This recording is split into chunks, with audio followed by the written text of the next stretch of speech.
नमस्कार मित्रांनो, माझं नाव निलेश लगड।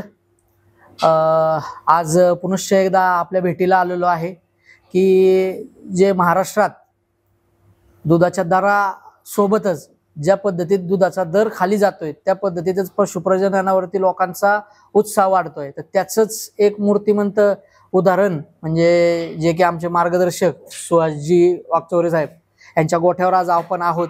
तर यांच्याकडनंच लोक म्हणतात पशुपालकासाठी हा पडता काळ आहे, पण ह्या पडत्या काळात सुद्धा म्हणजे कोविड पासून काय काय गोष्टी घडू शकतात आणि काय काय गोष्टी घडलेल्या आहेत याचं मूर्तिमंत उदाहरण साहेबांच्या गोठ्यावरती आपल्याला ऐकायला मिळेल। साहेब नमस्कार। प्रथम नमस्कार साहेब।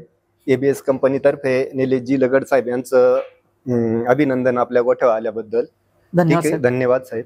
तर साधारणतः एक लॉकडाऊनच्या काळापासून आपण एबीएस कंपनीच्या सिमन वगैरे वापरतोय। तर वापरण्याचं कारण असं आहे का दुधाचे रेट कमी झालेले आहेत आणि एबीएस कंपनीमध्ये आर्माडा आहे, ब्रूट आहे, हे जे सिमन आहे यांची दुधाची गुणवत्ता या पशूंची दुधाची गुणवत्ता चांगली आहे, दूध देण्याची क्षमता।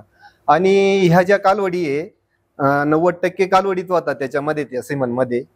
आणि ह्या कालवडी साधारणतः 12 ते 13 महिन्यात 7 महिन्यापासून हिट येत आहेत, पण 12 ते 13 महिन्यात यांची आपण 13-14 महिन्यात भरल्या जातात आणि एक 22 महिन्यात साधारणतः 23 महिन्यात गाय व्यायला होती। आणि यांची पहिल्याच झोपाला साधारणतः 24-25 प्लस आपण दूध काढतोय, दुसऱ्या झोपाला 30 पर्यंत देता येत।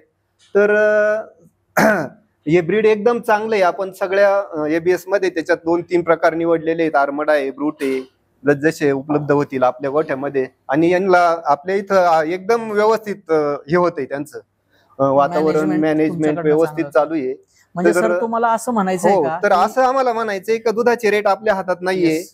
तर एकंदरीत आपण शेतकऱ्यांनी काय केलं पाहिजे का, ठीक आहे जी 20 लिटरची गाय ती आजच्या रेट मध्ये परवडत नाहीये सांभाळायला, तिचा जो मेंटेनन्स आहे समजा आज साधारणतः आपण एक केलं पाहिजे का थोडं थोडं एक 25, 30, 40 प्लस आता थोडं थोडं वाढत हे केलं पाहिजे। त्याच्यासाठी ब्रीडिंग व काम केलं पाहिजे आपण।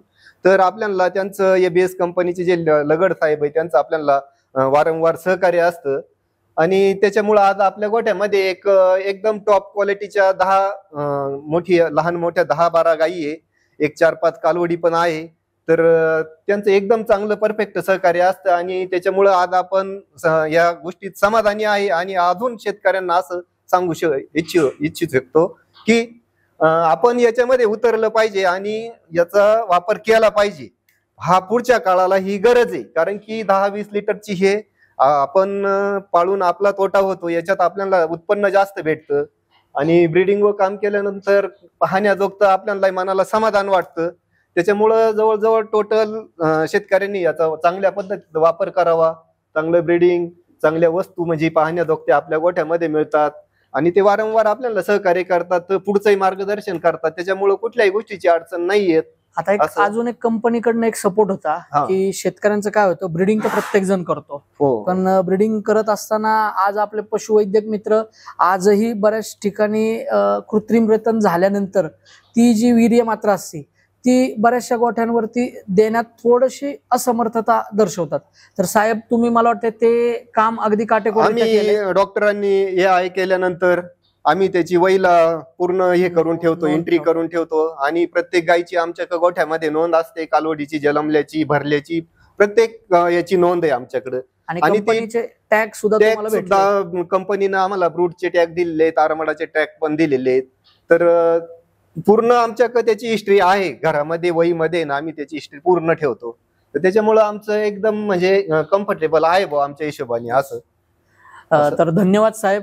तुमच्या पशुप्रजननामध्ये असंच ABS तुमच्या सोबत हातात हात घालून भविष्यात राहील आणि तुमच्या भविष्यातल्या पशुप्रजननासाठी आणि तुमच्या दुग्ध उत्पादनासाठी लागणाऱ्या तांत्रिक मार्गदर्शनासाठी आम्ही सदैव तुमच्या सोबत आहोत. धन्यवाद. धन्यवाद साहेब. धन्यवाद.